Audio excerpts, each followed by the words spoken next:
It was one of those rare, quiet mornings where the sunlight streamed gently through the curtains, painting golden streaks across the kitchen floor. Ethan, my 12-year-old grandson, sat silently at the table, poking at his cereal as if it held the answers to questions he didn't yet know how to ask. Today would be difficult. Tomorrow, Melissa, Ethan's mother, would come to pack his belongings and take them with her as she moved to Phoenix. A move that would irrevocably change the course of our family's life. I watched him, so small and yet so determined, the kind of determination that reminded me so much of his late father, David. I had to choose my words carefully. "Ethan," I said gently, "your mom is moving to Phoenix, and she wants to sort through your things. Some of your things will come here permanently." He frowned.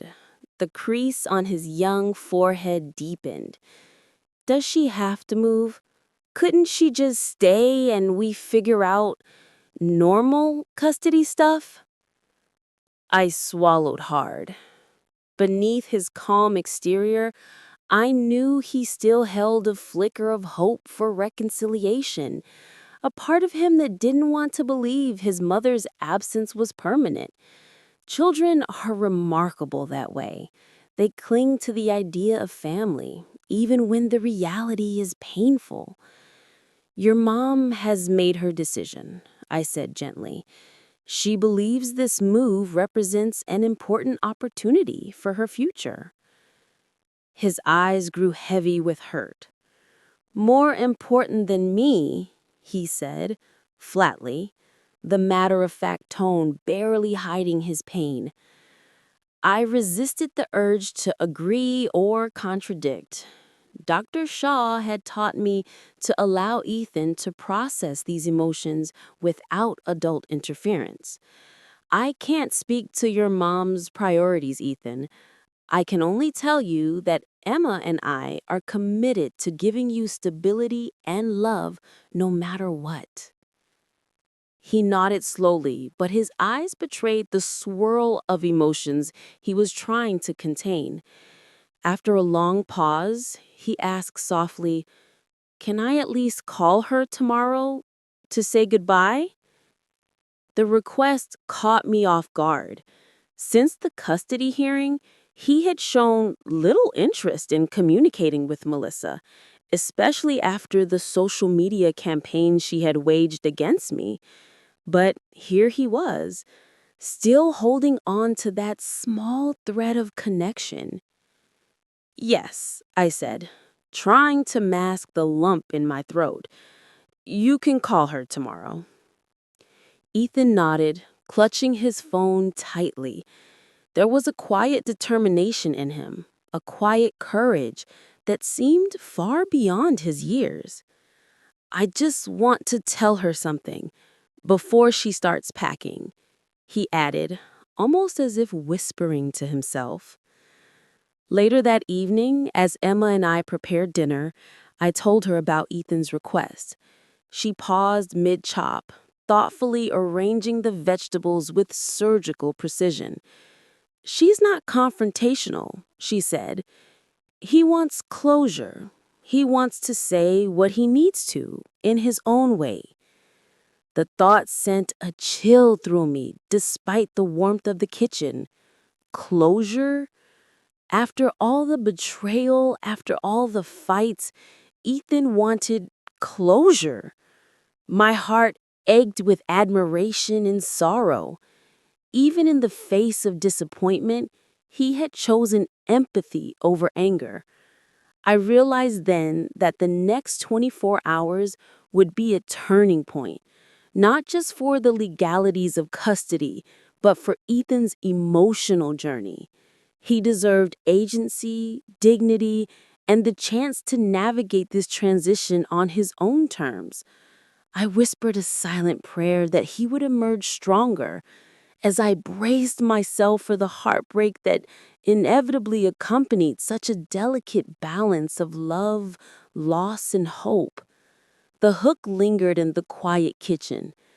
Tomorrow, the first true step toward a permanent separation from his mother, but also the first step toward Ethan discovering the depth of his own courage. The morning air was unusually crisp for late August, carrying the faint scent of rain that had fallen overnight. Ethan sat in the passenger seat of Emma's car, his small hands wrapped tightly around the phone. The quiet hum of the engine felt almost ceremonial, as if the car itself recognized the significance of the moment. "Do you want me to give you privacy?" Emma asked softly, her hand brushing over his shoulder. Ethan nodded, eyes fixed on the screen, heart clearly racing beneath his calm exterior. I stayed in the doorway, watching silently.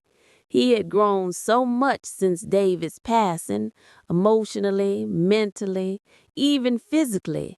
But moments like this reminded me how fragile childhood could feel when faced with adult complexities. Finally, he tapped Melissa's contact. The call rang once, twice, and then a voice he had both longed for and feared. "Hello?" "Hi, Mom," Ethan said, voice small but steady. The words carried a weight that no 12-year-old should ever have to bear. "I just wanted to know that I forgive you," he said, surprising even himself with the raw honesty of the statement. His little hand tightened around the phone, knuckles white. Melissa sighed, a sound laden with regret and something softer, relief perhaps, or gratitude. "I thank you, Ethan. That means more than you know. I hope you're happy here with Grandma and Emma." The simplicity of the exchange was powerful. No theatrics, no accusations, just a fleeting, delicate moment of understanding between mother and child. Ethan's eyes filled with tears, but he blinked them away, choosing courage over despair. After the call ended, he sat back, breathing slowly. "That wasn't as bad as I thought it was," he murmured. Emma gave him a gentle smile, squeezing his shoulder. "Sometimes closure doesn't look like anger or tears. Sometimes it looks like peace." I knelt beside him, my own throat tight. "You were brave, Ethan. More brave than most adults I know." He offered a small smile, the kind that hinted at a mix of relief and newfound strength. "I just wanted her to know that I understand, even if she can't stay." We drove in silence after that, the quiet punctuated only by the soft patter of rain on the windshield. I couldn't help but think of David and how proud he would have been of his son. This wasn't victory in a court battle, nor a triumph over an adversary. It was something far deeper. It was a child's first step into understanding the complexities of love, loss, and forgiveness. Later that afternoon, Emma and I helped Ethan unpack a few of his things. Even in the small tasks, I could see him reclaiming control over his world. A favorite book on the shelf here, a cherished motor car there, each item carefully chosen to stay, a quiet assertion of his identity amidst change. The hook lingered in the air. Tomorrow Melissa would come, and with her presence, the fragile balance of hope, fear, and curiosity would collide. How would Ethan face the reality of a mother moving hundreds of miles away? And what would he say or leave unsaid when confronted with finality? Even in this ordinary afternoon, the stage was set for an extraordinary lesson in resilience.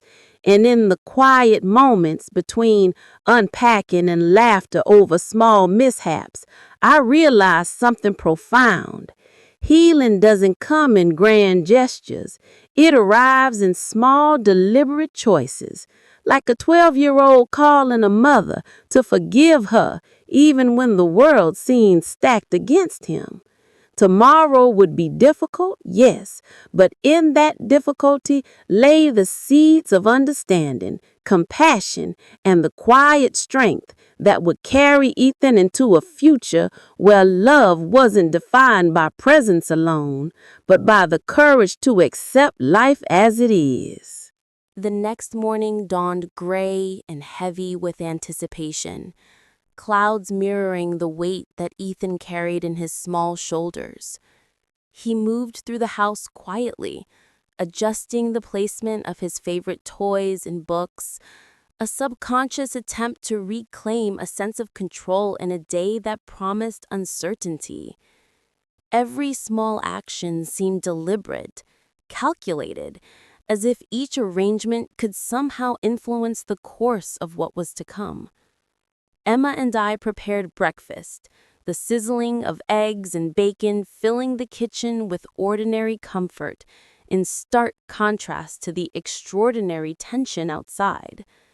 I caught Ethan peeking out the window repeatedly, his fingers drumming lightly against the counter. I could see it in his eyes, the mixture of curiosity, anxiety, and an almost imperceptible longing for the familiar warmth of a mother's embrace. At precisely 11:30, the car rolled into the driveway. Melissa stepped out, her posture erect, carrying herself with the practiced composure of someone accustomed to controlling perception. Beside her, Brandon stayed silent, his gaze darting nervously between the house and his watch.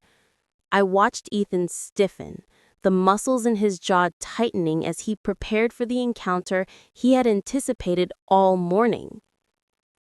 "Ethan," Melissa called gently, her voice softer than it had ever sounded in court or during our previous conversations. There was hesitation, a subtle tremor that betrayed the emotions she refused to openly acknowledge. He stepped forward, glancing at me and Emma, then at the woman who had given him life, but had not fully embraced the responsibilities of parenthood. His hand hovered uncertainly near his chest, and for a moment, I feared he might retreat. Instead, with quiet determination, he took a step closer. "Hi, Mom," he said, voice steady despite the tension that filled the room. Melissa's eyes softened, and for a fleeting moment, I saw a glimpse of the mother he had longed for, hidden beneath the layers of disappointment and regret. The exchange was awkward at first, filled with careful words and measured tones. Melissa began explaining what she had packed, where the boxes were placed, and what arrangements had been made for his belongings. Each sentence, precise and controlled, contrasted sharply with Ethan's small, deliberate responses. I just want to make sure my stuff is okay," he said, trying to sound casual but failing to mask the emotion that trembled beneath his words. "You're okay," Melissa replied quietly, almost as if she were reminding herself as much as him. "Everything will be fine." The tension built with each passing minute, a fragile bridge connecting past neglect and present understanding. Brandon shifted uncomfortably, the silence between exchanges growing heavier, punctuated only by the rustle of packing materials and the occasional clink of a suitcase handle. Then, something unexpected happened. Ethan, with the quiet courage that had marked the call yesterday, spoke with a clarity that startled even me. "Mom, I understand why you're leaving. I know this isn't about me being less important. It's It's about what you can and can't give." Melissa's lips parted slightly, eyes wide with surprise. For a fraction of a second, I saw the humanity I had glimpsed only in rare, unscripted moments. A mother confronted with the maturity of her child. The room seemed to hold its breath, time stretching as emotions and unspoken truths hung suspended in the air. I wish I could have been better," she whispered almost imperceptibly. Ethan nodded, a gentle, forgiving gesture that conveyed more understanding than words ever could. And just like that, the rigid walls of resentment and fear began to shift. It wasn't forgiveness in the dramatic sense, nor reconciliation, but it was acknowledgement, a recognition of reality that neither of them could alter, yet both could face with honesty. As the last suitcase was moved, Melissa bent slightly, offering him a small smile. "Take care of yourself, Ethan," she said softly, almost a prayer more than a statement. He responded simply, with surprising dignity for his age. "I will, and I hope you're happy too." The farewell, though brief, carried a profound weight. It wasn't the closure of a fairy tale, but the beginning of a new chapter, one built on truth, acceptance, and the resilience of a child navigating the complexities of adult decisions. Once Melissa and Brandon departed, the house felt lighter, yet emotionally charged. Ethan turned to me and Emma, his posture relaxed but thoughtful. "It's over, isn't it?" he asked quietly. "Yes, sweetheart," I said, squeezing his shoulder gently. "The legal part is over. The rest, we handle together, one day at a time." In that moment, I realized something crucial. Healing wasn't about erasing pain. It was about creating a safe space where understanding, love, and stability could flourish, even in the absence of someone who had once seemed indispensable. The hook lingered. Tomorrow would bring the court hearing, the finalization of termination, and with it the irreversible step that would formally redefine Ethan's family. But today, in this quiet aftermath, we glimpsed the power of compassion, courage, and the resilience of a child's heart. The morning of the court hearing arrived with an unusual serenity, almost deceptive in its quiet. Sunlight spilled through the kitchen windows, casting warm golden beams over the neatly set breakfast table. Ethan sat with his cereal, spoon hovering midair, eyes distant, as though weighing the weight of the day ahead. His usual chatter was absent. The house felt hushed in anticipation of what was to come. "Are you ready, Ethan?" I asked gently, brushing a stray lock of hair from his forehead. He nodded, but his fingers fiddled with the edge of the cereal bowl. "I think so, Grandma. I don't know what it will feel like." Emma, ever the calm presence, placed a reassuring hand on his shoulder. "It's okay to feel unsure. Just remember, you don't have to face anything alone. We're with you." His gaze flicked toward the window, the rising sun reflecting in his thoughtful eyes. For a moment, I saw a boy on the verge of becoming a man, forced by circumstance to shoulder responsibilities far beyond his years. He had faced the heartbreak of loss, the confusion of betrayal, and yet here he sat, quietly summoning the courage to step into a courtroom that had once felt like a battlefield. As we drove to the courthouse, the streets seemed unusually empty, the calmness outside contrasting sharply with the storm of emotions inside the car. Ethan remained quiet, fingers lightly tapping the window, watching the city blur past. Emma spoke softly about the plan for the day, reinforcing the idea that his voice mattered, that his feelings mattered, and that he could face whatever came with honesty and dignity. "I'm nervous," he admitted quietly, almost to himself, "but I think I understand now. I know this is about what's best for me, even if it's hard to see that in the moment." The courthouse loomed ahead, a structure of stone and glass that had seemed intimidating during our first visit. Today, however, it appeared less formidable, almost welcoming, as if it too recognized the transformation that had occurred over the past weeks. Ethan exhaled, straightening his blazer and adjusting his tie. He looked every bit the young man ready to take responsibility for his own narrative. Inside the courthouse, Melissa and Brandon were already seated. Melissa's posture was composed, yet her eyes betrayed a trace of apprehension. Brandon's impatience was palpable, tapping the side of his shoe against the polished floor. The contrast between their tension and Ethan's composed determination created a subtle drama in the room, a silent anticipation that seemed to hang in the air. Judge Carlton entered promptly, his presence commanding attention without intimidation.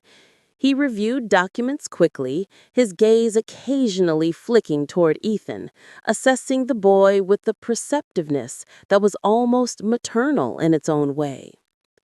"Good morning," the judge began, his voice calm but firm.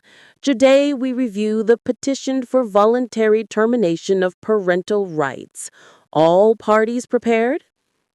Melissa nodded, voice steady. Emma and I mirrored her readiness, our presence offering Ethan the invisible armor he needed. As preliminary statements were made, I watched Ethan closely. He sat upright, shoulders squared, eyes focused.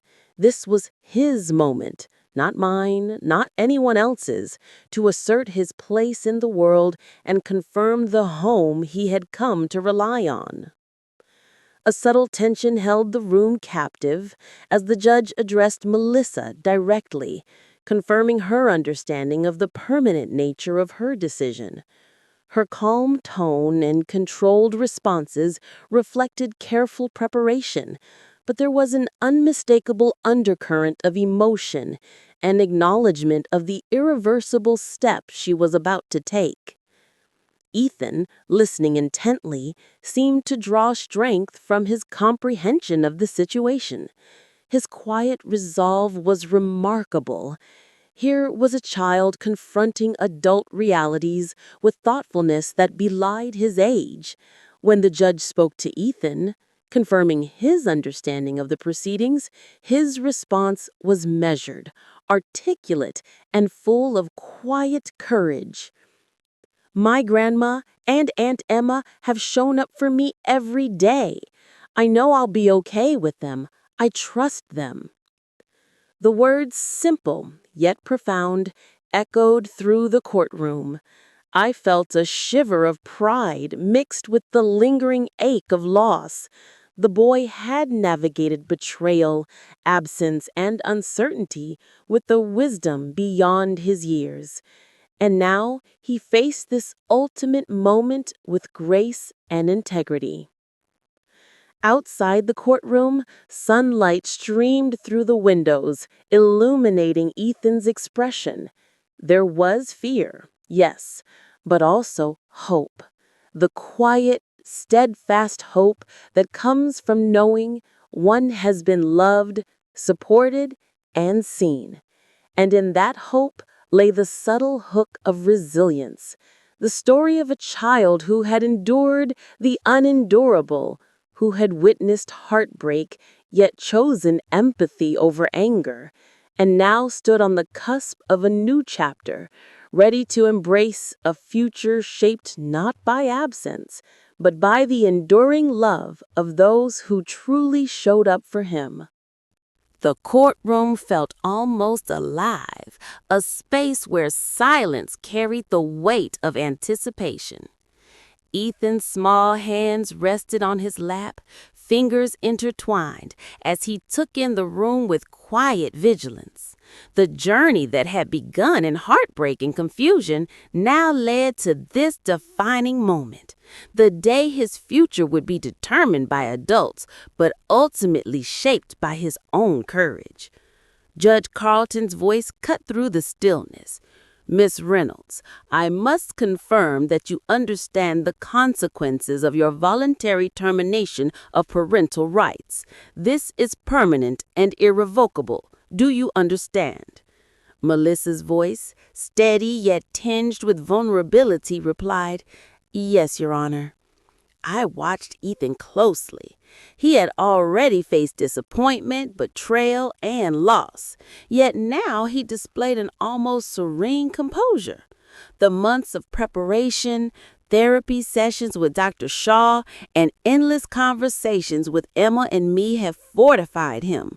But I could still see a flicker of uncertainty.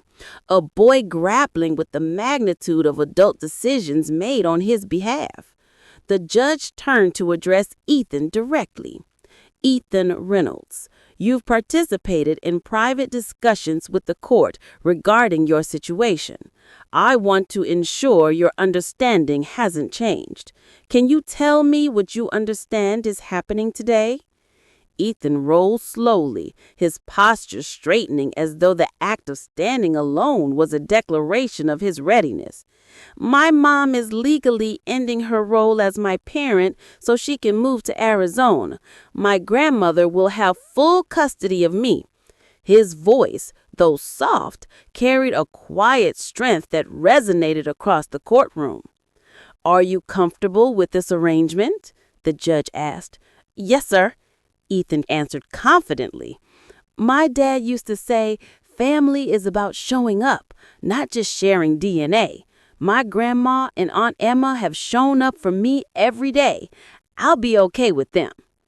A murmur swept through the courtroom. The simple wisdom of a 12-year-old's perspective struck a chord with everyone present. I felt tears prick at the corners of my eyes, remembering David's words and how they now live through Ethan. This was the culmination of months of navigating grief, mistrust, and legal hurdles. The boy's quiet declaration of trust and resilience now echoing through the room. Melissa's face softened slightly. Though her eyes reflected regret and sorrow, there was a subtle acknowledgement that she had reached the limit of what she could give.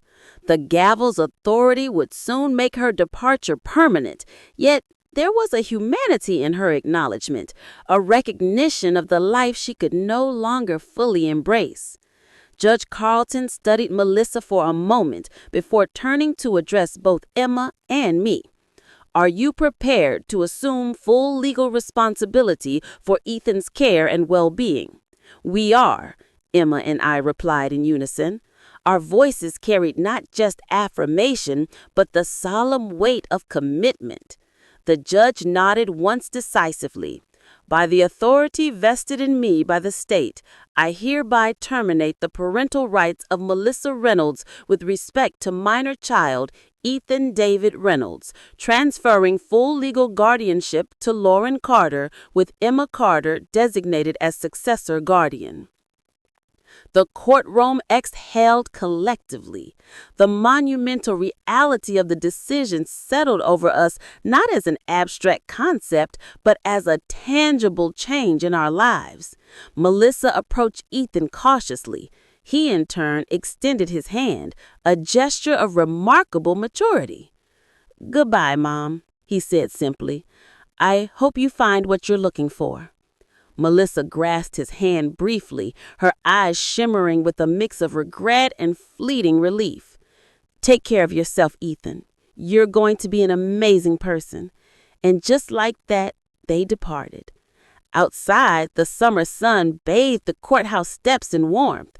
Ethan turned to Emma and me, his expression softened by vulnerability. Is it really over? Emma replied, the legal part is. The rest, processing everything, building our new normal, that's ongoing, but we'll do it together. As we walked to the car, Ethan slipped his hand into mine. Dad would be okay with this, wouldn't he?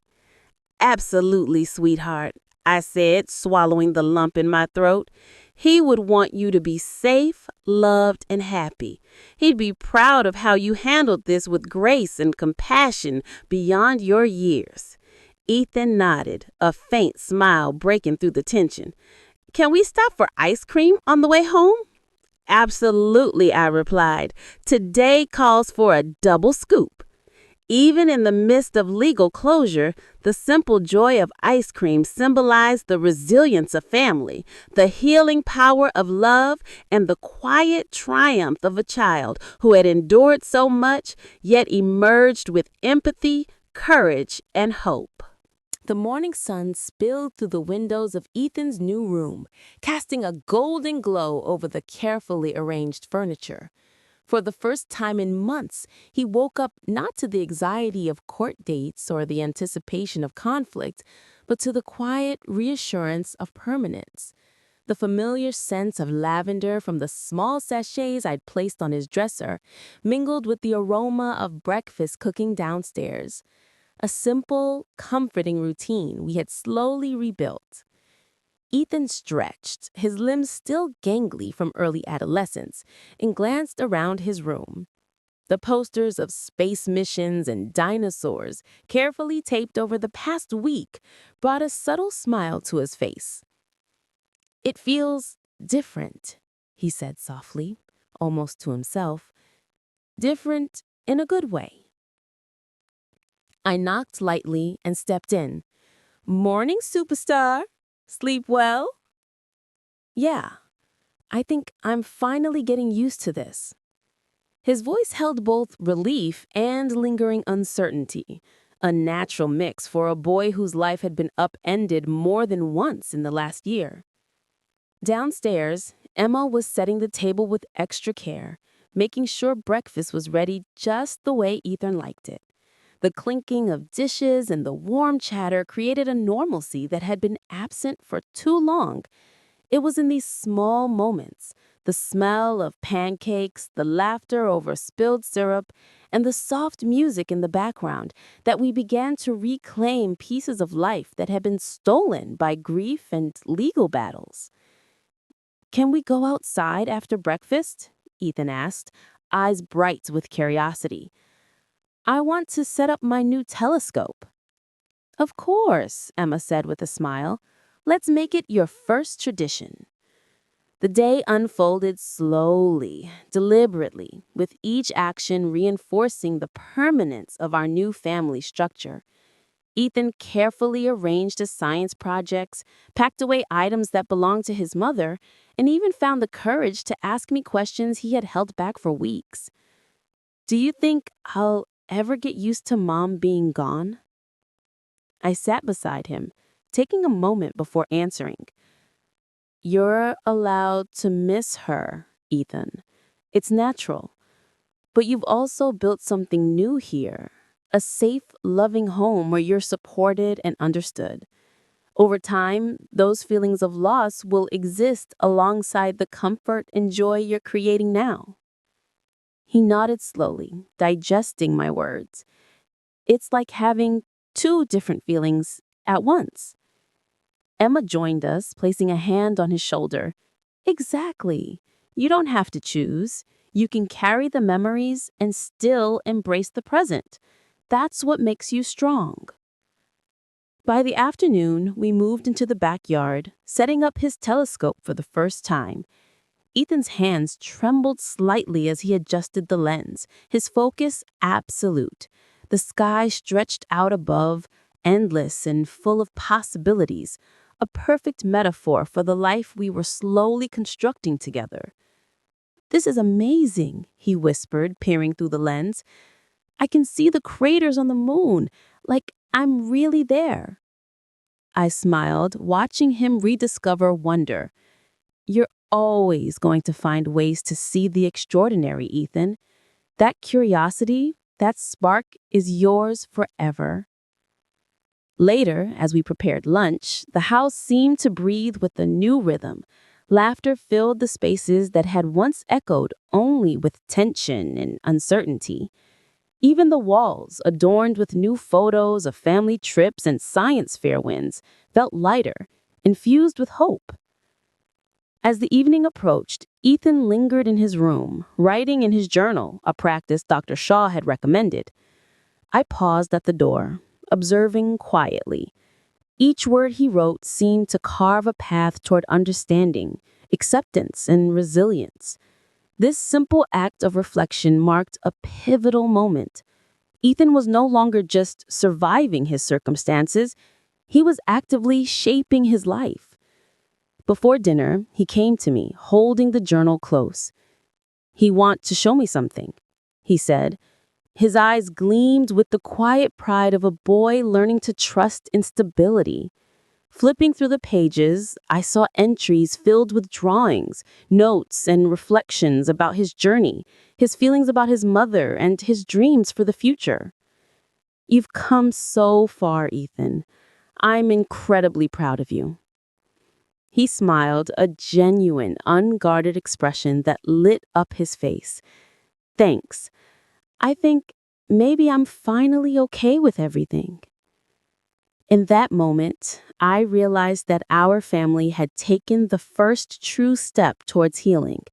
The court's decisions had provided legal closure, but it was these everyday acts, laughter, curiosity, reflection, that were cementing emotional recovery. Today wasn't just about survival, it was about rediscovering joy, rebuilding trust, and learning that love and stability could coexist even after profound loss. And as the sun dipped below the horizon, casting a warm glow across Ethan's room, I felt a quiet, unshakable certainty. We were no longer defined by the fractures of the past, but by the hope, resilience, and love that carried us forward. The first day back at school after the long, turbulent summer felt heavier than Ethan anticipated. He stared at the familiar brick building, its windows reflecting the bright morning sun, and felt a swirl of nerves. Memories of last year's chaos, the court dates, the constant uncertainty, the whispers from classmates who didn't understand, still lingered. Today, however, was different. Today, he wasn't walking into a battlefield. He was walking into a place where he could begin to reclaim parts of his childhood.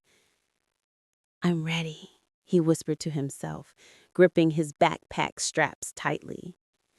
Emma walked alongside him, her presence a comforting anchor. "You've got this," she said gently. "Just remember, you're not alone. We've got your back, always."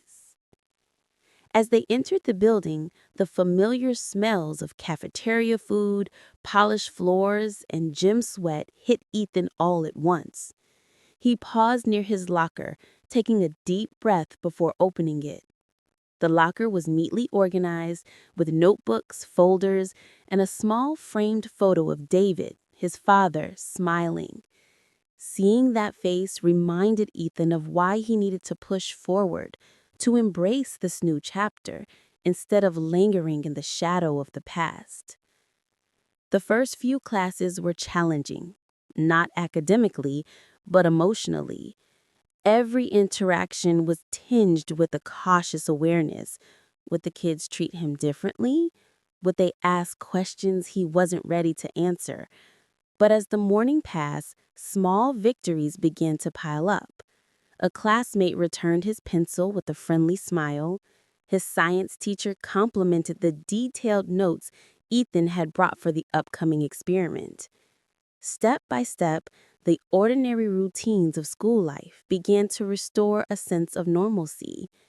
During lunch, Ethan sat with a few familiar friends from last year, their chatter a soothing reminder that not everything had changed. "Hey, Ethan," called Jake from across the table. "Ready for the science fair season?" Ethan smiled, a flicker of excitement breaking through. "Yeah, I think so. I've been working on something new, a water quality analysis for our local streams." He shared the idea, feeling a mix of pride and anticipation. His friends leaned in, genuinely interested, their questions sparking a lively discussion. For the first time in months, Ethan felt like he belonged somewhere, like he wasn't defined by the drama that had consumed his summer. Back home that evening, he burst through the door with an energy that surprised even me. "Mom, Emma, you won't believe how today went," he exclaimed, throwing his backpack onto the couch. His enthusiasm was infectious, a reminder that the resilience of childhood often appears when adults least expect it. Emma and I exchanged the glance, both of us silently acknowledging the small miracle unfolding. For months, Ethan had carried an invisible weight, a burden that seemed too heavy for anyone his age. But today, through laughter, curiosity, and small successes, that weight felt just a little lighter. "That sounds amazing, Ethan," I said, handing him a glass of juice. "You handled everything with grace." "I guess I'm learning how to just be me again." Later that night, as we sat around the kitchen table working on his science fair project, Ethan paused thoughtfully. "You know, I think I understand what Dad meant about showing up. It's not just about being there physically, it's about being present, paying attention, and really caring." "Yes," I replied, touched by his insight. "And that's exactly what you've seen from Emma and I. We're here for you, every step of the way." He nodded, a quiet confidence settling in his posture. "I think things are finally starting to feel normal, and I like it." But beneath the comfort of this newfound normalcy, a subtle tension lingered. Even as Ethan thrived in school and at home, there were moments, brief and fleeting, when he wondered about Melissa. Not with anger, but with a quiet curiosity, a need to reconcile his past with his present. The questions were natural, a part of growing up, and I knew they would surface again. Yet, for now, the victories were real, tangible, and profound. Ethan's laughter echoed through the house that evening as he recounted his day. The mundane, ordinary moments, lunchroom chatter, shared jokes, classroom experiments were slowly stitching the torn edges of his worlds back together. As we prepared for bed, Ethan paused at his doorway, looking back at Emma and I. "Thank you," he said softly, "for everything, for letting me be me." And in that moment, I realized that the hardest battles weren't fought in courtrooms or legal papers. They were fought in kitchens, classrooms, and bedrooms, in the small, deliberate acts of love, patience, and presence. Today marked a milestone, the first true step toward reclaiming not just his childhood, but his confidence, curiosity, and joy. Outside, the night sky stretched endlessly, filled with stars. Ethan's telescope rested near the window, a quiet promise of exploration, discovery, and hope. And for the first time, I felt certain that the path we were on, though still winding, was leading us to a future not filled with fear, but with possibility. The morning sun streamed through Ethan's bedroom window, casting long golden beams across his neatly arranged desk. Today wasn't just any day. It was the day of the regional science fair. A year ago, Ethan would have approached this kind of event with anxiety, weighed down by uncertainty and sadness. But today, there was a quiet confidence in his movements, a calm determination that had blossomed over the past months. He double-checked his water quality analysis poster board, making sure every graph was clearly labeled and the data points accurately displayed. Each detail mattered to him, not just for the judges, but because it reflected the effort, patience and care he had poured into the project. I watched from the doorway, quietly proud of the boy who had navigated storms far beyond his years. "Looks perfect," I said softly. "Your father would be amazed." Ethan glanced up, a small smile tugging at his lips. "I hope so. I just want to show people how important clean water is for our community." The weight of responsibility in his words was balanced by his passion for learning, a spark that had survived even the darkest moments. Emma arrived shortly afterward, carrying a small bag of snacks and emergency supplies, extra markers, tape, and a clipboard. "Science Fair Day Survival Kit," she said with a wink, "just in case." At the fair, the auditorium buzzed with excitement.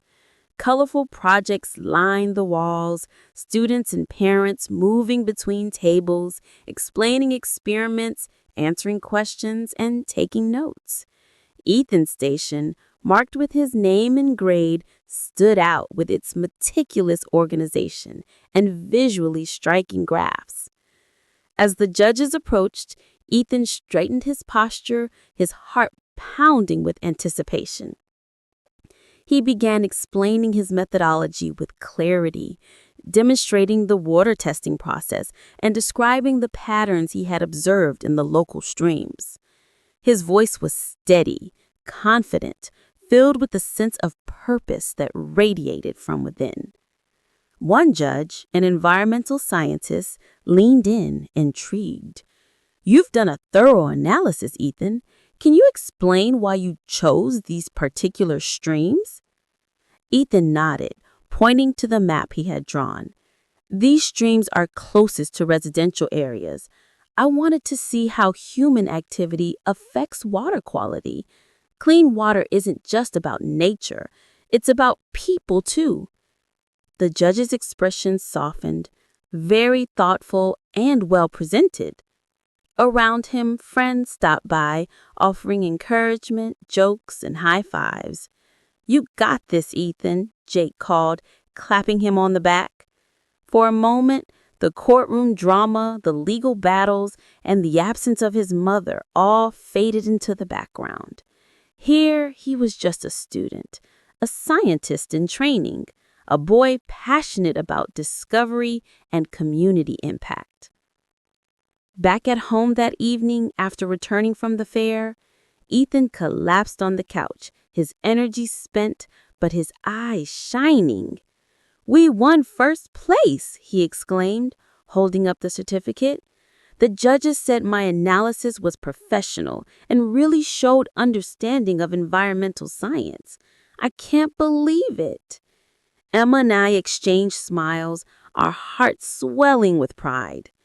"I knew you'd do amazing," Emma said. "But what really makes me proud is how you handled yourself today, with confidence and kindness." Ethan nodded, leaning back. "I think I understand now. It's not about winning or losing. It's about doing my best and caring about something bigger than myself. Just like you and Grandma cared about me when things were messy." Her words hung in the air, a poignant reminder of the journey that had brought us to this moment. Healing, resilience, and love weren't linear. They were built in moments like these, through effort, presence, and the courage to keep moving forward despite past hurts. Later that night, as Ethan prepared for bed, he paused and glanced at the small recording device he had placed beside his science project. The court recording, the one that had changed everything, was still there, a silent testament to the journey he had endured. He smiled faintly, thinking about the lessons learned, the compassion he had shown, and the promise of the future.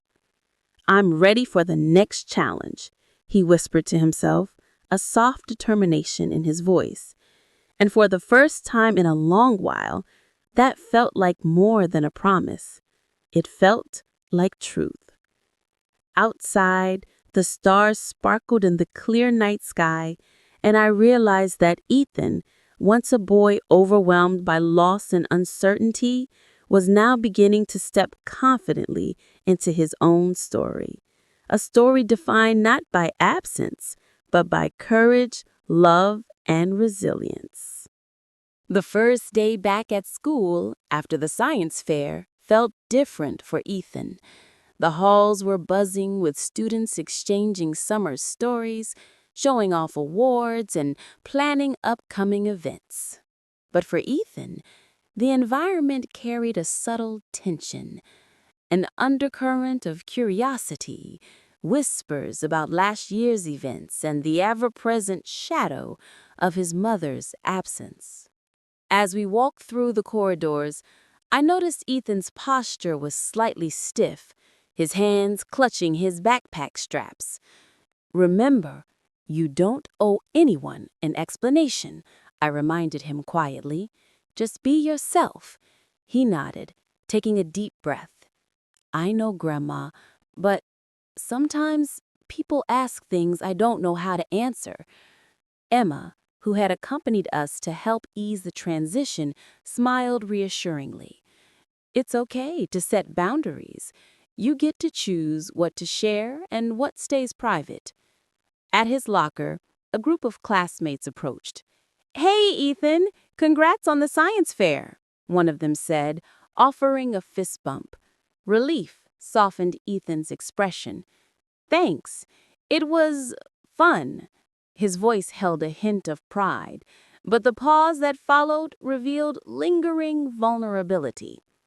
A classmate, a tall boy with a mischievous grin, leaned in. "So, your mom isn't around much, huh? Heard some things." His tone carried an edge, curious but probing. Ethan's grip tightened on his backpack. I stepped forward instinctively, ready to intervene, but Ethan lifted a hand. "It's fine," he said softly. "I'm not here to talk about that." His voice, steady yet calm, carried the quiet confidence he had been cultivating over the past year. The boy blinked, then shrugged, muttering something about homework before moving on. "That was impressive," I whispered, glancing at Ethan. His shoulders relaxed and a small smile broke through. "I've learned I can't control what people think. I can only control how I respond." Emma nodded. "Exactly. And that's a lesson worth more than any award." Later, during lunch, Ethan found himself sitting at a table with a mix of familiar friends and new faces. Conversations about summer vacations and video games filled the air, punctuated by laughter. For a brief moment, it felt ordinary, a slice of normalcy he hadn't fully experienced in months. Yet beneath the laughter, there lingered a quiet awareness of the past. One of the girls at his table, sensing his reserve, leaned over. "Ethan, can I ask you something personal? I heard about your family situation. Are you okay?" Ethan paused, considering how to respond. He remembered Dr. Shaw's words about honesty and boundaries, about being true to oneself without giving away more than necessary. "Yeah," he said finally, with measured calm. "It's been a lot, but I'm okay now. I have people who care for me, and that makes all the difference." The girl smiled, respect shining in her eyes. "I get that. It must be hard, but you're really brave." Ethan's smile widened, genuine this time. And for the first time in months, he didn't feel the weight of explaining, defending, or protecting. He was simply a boy among peers, capable of enjoying the moment while still carrying his experiences with quiet dignity. After school, as we walked home, Ethan was unusually reflective. "Grandma, I think I'm finally starting to feel like my old self again. Not the one before Mom left, but me, the real me." I glanced at him, emotion tugging at my heart. "That's wonderful to hear, Ethan. You've worked so hard to get here." He nodded, eyes fixed on the pavement. "I realized something today. People might judge me or ask questions, but that doesn't change who I am. And who I am is strong enough to keep going, no matter what." Emma squeezed his shoulder gently. "That's exactly right. And you're not alone in that journey. We're here with you every step of the way." As we reached home, Ethan paused at the porch, looking up at the sky, where the first hints of sunset painted the clouds in shades of pink and orange. "I think I can finally let go of some of the anger," he whispered, "and even forgive. Not because Mom deserves it, but because I deserve peace." In that moment, I saw the boy who had once been hesitant, anxious, and burdened by uncertainty transform before my eyes. Not magically, not instantly, but steadily, through courage, guidance, and love. The journey wasn't over, but for the first time in a long while, Ethan seemed ready to embrace the future with hope. And as the door closed behind us, the quiet evening wrapping around our little family, I knew that the lessons he was learning about resilience, compassion, and self-respect would stay with him for a lifetime. The days after Ethan's first week back at school carried a different rhythm. Gone were the frantic calls, the whispered worries, the court dates and lawyer meetings that had filled our lives for months. Instead, our home was beginning to feel like a sanctuary, a place where routines, laughter, and small victories mattered more than legal battles. Ethan was slowly reclaiming pieces of his childhood. He spent mornings meticulously tending to the small vegetable garden he had started with me last spring, his hands dirty with soil, but his mind at peace. "Look at these tomatoes," he exclaimed one morning, holding up a perfectly red fruit, the pride in his voice unmistakable. "I can't wait to put these in tonight's salad." I smiled, remembering the weeks when he had barely touched a fork with appetite, weighed down by uncertainty and worry. "They look amazing, Ethan, just like you've grown this year." Evenings brought a new kind of warmth. After homework and dinner, we would gather in the living room, Ethan sprawl on the rug with a stack of books or building blocks, and Emma and I nearby, offering guidance or company without forcing interaction. These moments, simple as they seemed, carried profound significance. They were the building blocks of trust, stability, and healing. One particular evening, as the golden light of sunset streamed through the windows, Ethan approached me with a small notebook in hand. "Grandma, I've been writing," he said shyly, his voice barely above a whisper. I motioned him to sit beside me. "Writing what, sweetheart?" "Just thoughts," he admitted, flipping the notebook open to reveal carefully penned entries. Each page captured reflections about his life over the past year, his fears, his frustrations, but also his moments of courage and clarity. I don't know if it matters, but it helps me make sense of everything. I placed a hand over his, squeezing gently. "It matters to me, Ethan, and it will matter to you one day too, when you look back and see how strong you were." The notebook became a ritual. Each night, he would share bits of his writing, the emotions raw and honest, yet tempered by the maturity he had cultivated. Through his words, I witnessed the transformation of a boy who had weathered unimaginable emotional storms into a young adolescent capable of reflection, empathy, and foresight. One rainy afternoon, as the soft patter of raindrops filled the house, Ethan asked if we could play a game together. a simple board game that had sat untouched on the shelf. We laughed over clumsy moves and playful banter, and for a few hours, the weight of the past months seemed to lift. These moments were quiet victories, unseen by the world, yet monumental in the journey of his healing. Emma, ever observant, noted his progress. "She's finding balance," she remarked, watching Ethan carefully arrange his pieces on the game board. "The trauma hasn't disappeared, but he's learning to integrate it into his life rather than letting it define him." Ethan paused, his brow furrowed thoughtfully. "I used to think that if I could just make Mom see me, really see me, things would be different. But now I understand some things are beyond my control.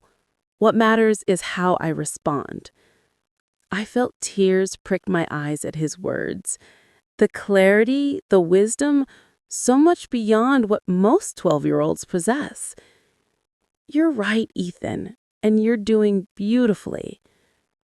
As night fell, we settled into our new bedtime ritual. Ethan read quietly in bed while I lingered outside his door, listening to the soft rustle of pages.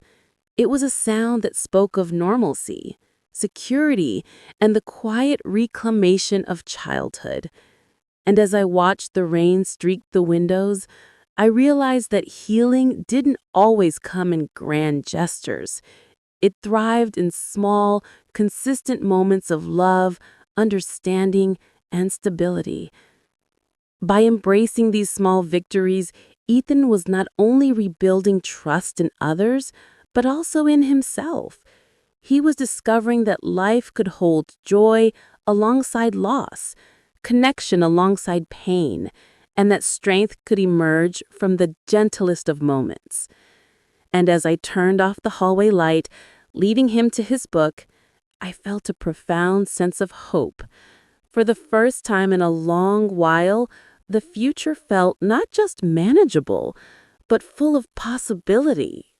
The summer had faded into early autumn, and with it came the subtle rhythms of a new beginning.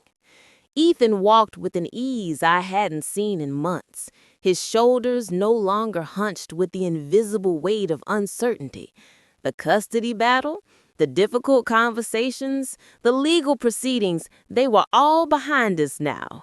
What remained was the careful work of creating a life that was not defined by past pain, but enriched by love, stability, and hope. Our mornings began with familiar routines. Breakfast at the kitchen table, the aroma of fresh coffee mingling with the scent of toast and fruit. Ethan, now more relaxed, would chat about school projects or his plans for the weekend, sometimes slipping in a joke that made both Emma and me laugh. These ordinary moments, once elusive, had become the anchors of our days. One Saturday, I watched Ethan and Emma prepare for the local science fair together. Ethan had chosen to explore renewable energy, inspired by memories of his father's work and his own fascination with technology. "I want to show people that even small changes can make a difference," he said, adjusting his solar panel model. The determination in his voice reminded me of David, his father's passion now echoing in his son's heart. During this time, I noticed Ethan reaching out in new ways. He started inviting friends over, sharing laughter and games, and even confiding in Emma about things he hadn't shared before. The fears he had carried in silence, the questions he had once been too hesitant to voice. It was a testament to the environment of trust we had nurtured, a home where his feelings were valid and his voice mattered. One evening, as the golden light of the setting sun bathed the living room, Ethan turned to me with a contemplative expression. "Grandma, I've been thinking about Mom." His words caught me off guard, though I had long anticipated the eventual conversation. "Yes, Ethan?" I asked gently, kneeling to meet his gaze. "I don't hate her," he admitted quietly. "I used to, sometimes, But I think I understand her better now, and I forgive her, not because she deserves it, but because I need to move on. For me. Tears welled in my eyes, but I swallowed them, wanting him to feel the strength of his own words. That's incredibly wise, Ethan. Forgiveness doesn't erase the past, but it allows your heart to heal. He smiled faintly, turning back to his project. And I want to focus on building something better, not just with this project, with my life. That night, as Emma and I prepared dinner, I reflected on how far he had come. The boy who had once carried confusion, hurt, and anger now displayed resilience, empathy, and insight beyond his years. Every smile, every thoughtful gesture, every carefully measured step forward was proof of his transformation. The holidays approached, and with them new traditions. We celebrated quietly, but meaningfully, blending laughter, storytelling, and small acts of kindness. Ethan took the lead in planning a community service project at his school, inspired by his renewed sense of agency and understanding of the world. Watching him coordinate with peers, offer guidance, and witness the tangible results of their collective efforts was nothing short of inspiring. Emma, too, was thriving. Her career at Seattle Children's Hospital flourished, but she never allowed her professional success to overshadow her presence in Ethan's life. Weekly video calls and monthly visits ensured that he remained connected to her in meaningful ways, balancing stability with continuity in relationships. Through it all, I realized that building a new normal was not about erasing pain or pretending it hadn't happened. It was about weaving the threads of past experiences into a tapestry rich with lessons, resilience, and love. We were no longer victims of circumstance. We were architects of our future. As I tucked Ethan to bed one night, he whispered, "Grandma, I feel like I can finally breathe again." The simplicity of his words carried a weight of triumph that no courtroom victory could ever match. I kissed his forehead, my heart swelling with pride. You can, Ethan, and we'll keep building this life together, one day at a time. Outside, the stars shone quietly above, a reminder that even in the darkest nights, light persists. And in our home, under the glow of ordinary love and steadfast presence, a family healed, ready to face the future with courage, compassion, and hope. The morning sunlight filtered gently through the curtains, casting a warm glow over the home that had become a sanctuary for all of us. Ethan, now 13, moved with the quiet confidence of someone who had weathered storms and emerged stronger. The courtroom battles, the emotional turbulence, the tension and uncertainty, they were memories now, etched in the past but no longer holding power over our lives. Breakfast was a lively affair, filled with the hum of conversation, the clink of dishes, and occasional bursts of laughter. Ethan's plate was piled with his usual favorites, scrambled eggs, toast, and fresh fruit. He talked animatedly about his upcoming science project presentation, sharing ideas about sustainable energy and community impact. I listened, marveling at the articulate, thoughtful young man he had become. The boy who had once sat quietly, unsure and hesitant, had grown into a voice of reason, empathy, and insight. Later that morning, I watched Ethan carefully set up his latest science experiment in the living room. The project, a sophisticated analysis of local water quality, had already earned him recognition at his school, and he was preparing to showcase it at the regional competition. "Do you think the judges will understand why this matters?" he asked, adjusting the poster board. "They will," I assured him, "because you're showing them something real, something that matters. Your passion speaks louder than any words." Ethan nodded, his focus unwavering. It was a reminder that life, much like science, required patience, careful observation, and perseverance. He had learned this through hardship, through the loss of his father, through the legal battles over custody, and through the complicated reality of a mother who had chosen a different path. As the afternoon sun dipped lower, Emma arrived for her monthly visit. Her presence, as always, was steady and comforting. She knelt beside Ethan, listening intently as he explained the finer points of his experiment. There was laughter, gentle teasing, and shared excitement over the progress he had made. These moments, once rare and fraught with tension, had become ordinary and beautiful, a testament to the family we had intentionally nurtured. That evening, as we gathered for dinner, the conversation flowed easily. Diane shared stories from her recent travels, and Dr. Shaw spoke of new initiatives in her therapy programs. But the focus remained on Ethan, his growth, his curiosity, his capacity for understanding and empathy. After dinner, Ethan pulled out his tablet once more, showing us a carefully edited video he had created documenting the progress of his science project. He said, "I want to use this to inspire others, to show that even small actions can create big changes." I felt a lump in my throat. Here was a boy who had faced heartbreak, uncertainty, and loss, now channeling his experiences into something meaningful and transformative. His compassion for others, his careful consideration of human complexity, and his resilience were remarkable. Later that night, as I tucked Ethan into bed, he turned to me with a gentle smile. "Grandma," he whispered, "I feel ready for whatever comes next." "You are, Ethan," I said softly, brushing a strand of hair from his forehead. "And we'll face it together every step of the way." The house grew quiet. The only sounds, the soft rustle of leaves outside and the distant hum of city life. Sitting on the porch swing, I reflected on the journey we had traveled. From grief, confusion, and adversity to stability, healing, and hope.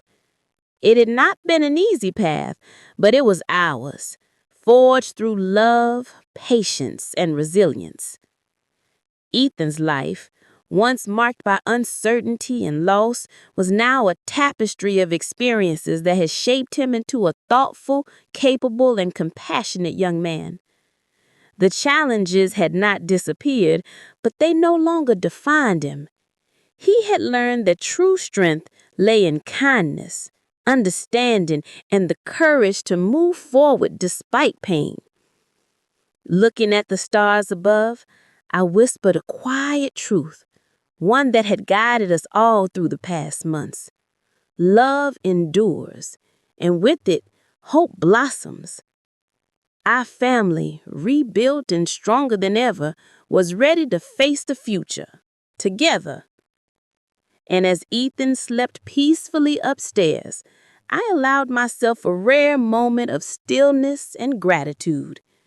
We had survived the storm, and now, with hearts healed and bonds strengthened, we could embrace the promise of tomorrow. The journey forward was not just about survival, it was about thriving, about building a life filled with love, understanding, and the quiet joy of ordinary days made extraordinary by the resilience of the human spirit.